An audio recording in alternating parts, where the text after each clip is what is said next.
everyone. After arriving and spending some time with you and chatting and listening to the other presentations, I realized I probably could have talked on a variety of subjects, maybe about disability accessibility in your meetings or working with some of your clients who might have disabilities, or I could have talked about my experiences in speaking at events such as the World Investment Forum, and why would it be relevant for clients who might be yours, such as hedge fund managers, to hear about child rights. But today I'm actually going to talk to you about perspective. Every time I speak to an audience, it feels like an Academy Award moment.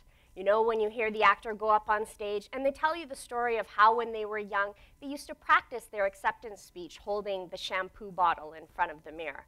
Their dream had come true. And for me, my dream, just like those actors, has come true. At the tender age of 6, I was having dinner with my family, and we were watching a telethon on TV to support children who were starving in Africa. And the solution, unfortunately, when I wanted to say, how can I help those kids, wasn't so easy as just sending over some of my supper.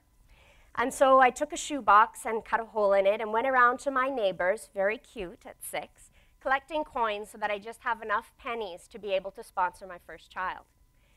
And then at the age of 12, in elementary school, I learned in my social studies class what was the United Nations. And then it became very clear to me, my dream, that when I grew up, I was going to work for UNICEF. And now today, 25 years later, I stand before you as a member of that organization, the United Nations Children's Fund, to talk to you about having perspective. According to Google's online dictionary, the definition of perspective is a particular attitude toward or a way of regarding something. I was born in India, but I was raised in Canada, with all of the comforts and security that you also have here in the United States. But I have always been exposed to different, 4 different religions. My mother was Anglican Christian, my father atheist, his family Muslim, and I went to Catholic school. Then added to that, my stepmother is Buddhist. 4 different ethnic backgrounds. We born in India, Indian side, the English, very proper British upbringing, raised in Canada, and my stepmother is Chinese. But it wasn't really until I embarked on my international career in 2001 in Ecuador in South America, which started right after college, that I then went on to live in 10 different countries, most of them very poor, all experiencing recurring natural disasters, some of them actually recovering from years and years of civil war. It is from those experiences and from the people who I met that I actually developed real perspective. And this has not only become integral to living my life and my career, but also living life in the face of adversity, and also a key to staying sane. Imagine how I felt living in Madagascar with no running water or electricity for days, for weeks on end. When I lived in Angola for 2 years, there was no internet or TV or even an electrical generator at home. And I had to have a 24-hour bodyguard with me everywhere I went because there was a very real and constant threat of being attacked. Imagine how my conviction grew to devote my life to the work with UNICEF. This was strengthened when meeting hundreds and hundreds of children with disabilities around the world. These are innocent souls, many of whom I met abandoned on the streets, dumped in garbage cans, or institutionalized, simply because of stigma and discrimination that is rooted in cultural beliefs and in practices. And in many countries, children with disabilities are seen as a curse, possessed by the devil, or for some curse on the family for some wrongdoing in the past because they are possessed by evil spirits. Aisha is a girl who was born in a very remote rural area to a very poor family. And when she was born, it was very obvious that something was wrong with her. Her hands were a little contorted, and after a few months, she didn't seem to be making any sounds. Aisha would suffer from seizures, but when she would have these horrific attacks, no one would dare touch her because they believed that in that moment she was possessed by the devil and that they themselves would become infected. Her mother couldn't afford the seizure medication, let alone enough food for her siblings, so Aisha was always fed less, She was always the one who was left behind when her mother had to go out and do errands, and would be left tied up so that she couldn't wander away. She will never go to school, and she will never receive medical care. And in the worst cases, when she is crying, either because she's hurt, or maybe she's scared, or maybe she's hungry, she will be beaten until the noise stops. Aisha is seen as a burden. She is seen as a financial strain, something to be hidden away with no value. She is not worthy. This should not happen. And if humanity would change their perspective to see the child before the disability, to see Aisha first, this could stop. I am not sure what else can be more empowering in our personal and our professional lives than having perspective. It enables us to look beyond ourselves. And in the best scenarios, we can help others with it because we can be empathetic and compassionate. What greater accomplishment can there be to using our perspective to make a contribution to humankind in our communities and our businesses?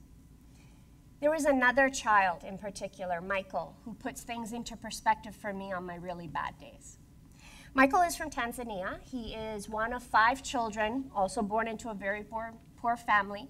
And Michael, along with one of his brothers and sisters, is an albino.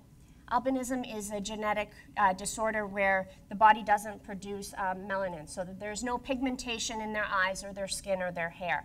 They often have very severe visual impairments, and there is enormous stigma and discrimination against these people all over the world. In Tanzania, although it is illegal to kill people with albinism, they are hunted for their body parts, their skin, their hair, because it is taken to witch doctors in the belief that should they have this with them in special potions, that the person who is making the potion, and sometimes will often drink it, will become rich. So Michael, one day, the family found out from the community representative for albinos who was trying to help support them, that hunters were coming, not only to murder Michael, but also his brothers and sisters. And this neighbor who cared deeply for the family begged Michael's father to please flee. This is a family with 5 children. This is a family with few resources. How are they just going to get up and go? But because they loved their children, and this was a very real threat, they did. They fled in the night 500 kilometers. A few days later, news did come from their village that hunters had shown up to come and kill these children. And when they arrived at the house and realized that they had fled, you can imagine their fury, that their potential fortune was taken away. And so they went next door to the friend, the neighbor that they were sure had warned the family, because he was the representative supporting albinos in that community. They cut off his legs and his genitals, and they left him to die. This is a real story. This puts all of my bad days into perspective. Working for UNICEF, an agency that protects the rights of these children with disabilities, but also looks at the poorest and most vulnerable children in the world, supporting them so that they can not only survive, but they can thrive in life, makes me very, very proud. But I'm also proud to work for this agency because it protects the rights of their staff who have disabilities. I grew up like many of you, running, jumping, skiing, skating, playing soccer, you say football, soccer, tennis, badminton, and I have always had a love for dancing, Latin dancing in particular. So much so that I used to teach salsa. You love salsa, we should go dancing tonight. Merengue and bachata and cumbia, teach 8 times a week. But one day I started having inexplicable falls, and the falls became more frequent. And it was after years of tests and not knowing that was wrong that at the age of 30, in the prime of my life, when I was hoping to have my own children, always wanted to have 5 of them, that I was told that my body is dying. I was diagnosed with a very rare type of muscular dystrophy that typically leads to severe incapacity 10 to 15 years from its onset. I am 12 years in. And I was told by the doctors that I should quit my international career with the United Nations, move home to live with my parents, and be prepared for the worst. The worst would just start with a wheelchair. But there was no way I was having it. I was thinking of these children who I know and how they had inspired me, and I wasn't about to abandon them. And so I accepted a post in Southern Africa and Angola where I stayed on for 2 years. And although it was one of the most difficult posts that I've ever had, I believe how many people told me not to go. You can't do it. How will you manage? And not only scared friends and family, but UN workers themselves, some of my colleagues. But having the support of an agency that said that they would accommodate a staff member with a disability, knowing that I could do my job with dignity, I was determined to go. But let me tell you what the scene was like in Port-au-Prince after the earthquake. The capital city had been completely demolished. The streets were strewn with rubble and debris. Drinking water was shared just like gold and prized. 2/3 of Haitian civil servants had been killed in the earthquake.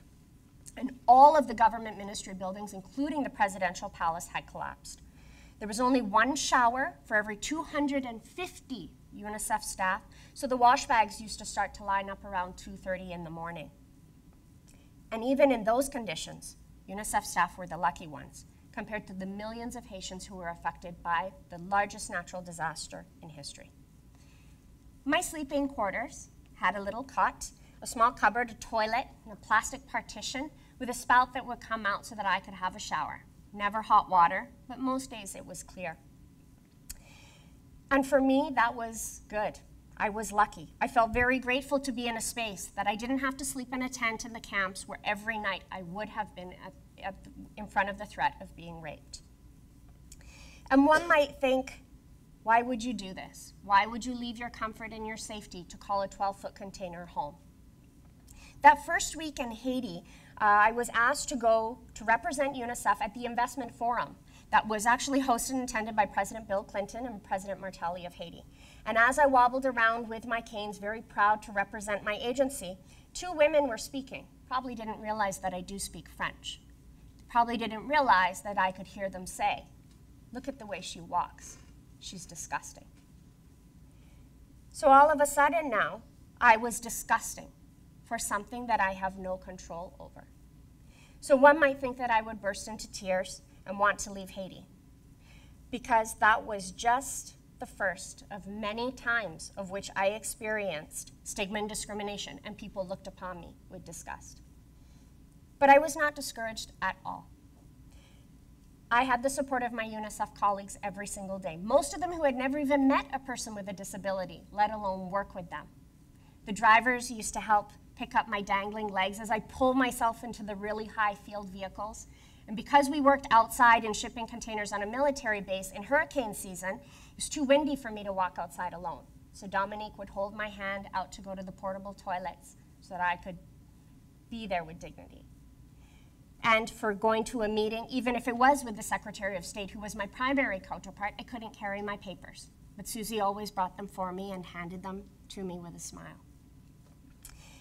In all of the countries that I have lived, in the field, and in the 2 large emergency operations that I have supported, I can tell you that what stays with me the most and why I can keep on going is because I have perspective. It helps me triumph and live in the face of adversity every single day. And since having a disability, I know what it feels like to experience stigma and discrimination. Recently, a mother wrote to me to say that her 13-year-old daughter, Lily, who has cerebral palsy, came home crying and crying and crying because someone very close to her had called her disabled. And this mother didn't understand why the word disabled hurt so much. Why would it have such a negative connotation? And I would like to read to you something that I wrote to her mother. My heart breaks for Lily because I know exactly how she feels. The reason it hurts so much is because the word disabled has such a negative connotation. Those of us who live with disabilities are often, and in many subtle as in blatant ways, treated and thought of as inferior, useless, weak, incapable, a charity case, unable, strange, deformed, embarrassing, not normal, or shameful. These mistruths are so difficult to break down, and then even though Lily and I both know that this is not true about ourselves, it still hurts when people put us down, intentionally or unintentionally, especially when it is someone close to us.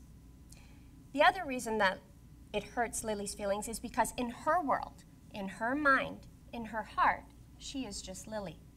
So when someone calls her disabled, it makes her feel like just being her, just being Lily, is not good enough. And she even if just for a second, she questions herself. Tell her that I too have moments when people make me sad, or for a moment they make me self-conscious about my physical limitations or the way I walk. But it just pricks for a moment. I don't let it sting too long because I know that those people are hurting inside themselves for whatever reason. So they cannot see that there is nothing disabled about me. Deep down, what they are thinking and what they are feeling really has nothing to do with me. I'd like to share something with you to consider telling Lily, that the disability is not her cerebral palsy or the physical or cognitive impairments that she might have. The disability are the environmental barriers and the stigma and discrimination of others that make her feel bad, excluded, hurt, and sad. It is not her cerebral palsy. In looking at disability from this perspective, it is not the person, but rather our environments that are disabled. So Lily is not a disabled child. She is a child who lives with a disability in a world where humanity has not taken the time to remove the necessary barriers that we have all put in front of her. Let me share with you that my beloved father, who blames himself for my condition, has taken years to learn how to talk about what is happening to me. Once, as we walked through a crowd, he said, excuse us, we have a problem. Please make some room." I immediately sat him down and explained, "Daddy, I am not a problem. Neither is my wobble. The day that I can no longer make you laugh is when we have a problem." He felt ashamed because he did not realize what he was implying or how it might make me feel. My father is my guiding grace. He is my everything. I revere him and adore him. And because I love him so much and I know he loves me, I don't get mad when he does not know the right words to use. I share with him what I too am learning day by day about this incredible journey. So my last piece of advice is to encourage Lily to educate the person who called her disabled, maybe in a letter or over the phone, to give them some perspective. Teach her the right words to use to describe cerebral palsy and what disability really is. And then let Lily choose the words from her perspective, words that make her feel proud to be as unique and sensational as she is. I am very proud to be a woman living with a disability, to be a different part of human diversity, even if I cannot dance anymore the same way, and I will never have my own children. Living with a disability gives me an entirely new perspective that enriches my life and it enriches my work. You see, it doesn't matter what this crippling disease does to me or wherever I might go to work in the world. I will always have my supportive family and friends. I'll have my education and the experiences of my world travels and access to healthcare. Every day I have food in my stomach and I have a safe place to sleep. So there's nothing to complain about. For everything that this disease has taken away from me, it has given me back tenfold. Most importantly, the powerful tool of perspective. And the most exciting part of it all is that this is constantly evolving, this marvelous thing called perspective, and with it, so am I. Thank you very much.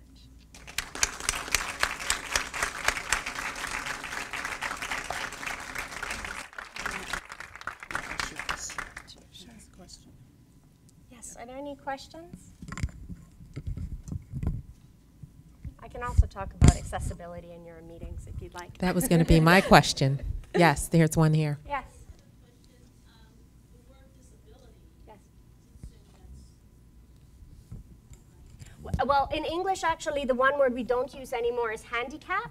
It comes from hand to cap, bringing down, begging for money. It's asking for help. It means I am not worthy. I need someone else to do something for me. So handicap, although we use it everywhere, we say the handicap, parking spot, the handicap, toilet stall. The correct word to use is accessible.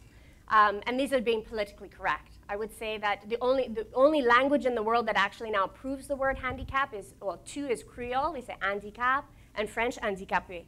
But the word disability, we do use it, but we always put the person first. So it is a person with a disability, not a disabled person. For example, if you think of someone in a wheelchair, we don't say the person confined to the wheelchair. They can get out of the chair. I mean, there is no crazy glue behind there. But the person uses a wheelchair. When we talk about, we don't say the blind boy. We say the boy with blindness or the boy with a sight impairment.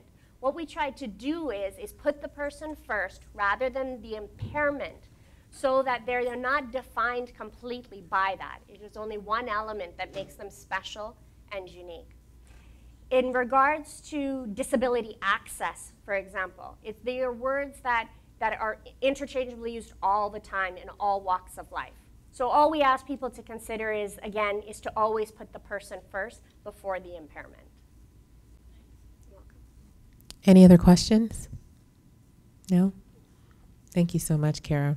Amazing presentation.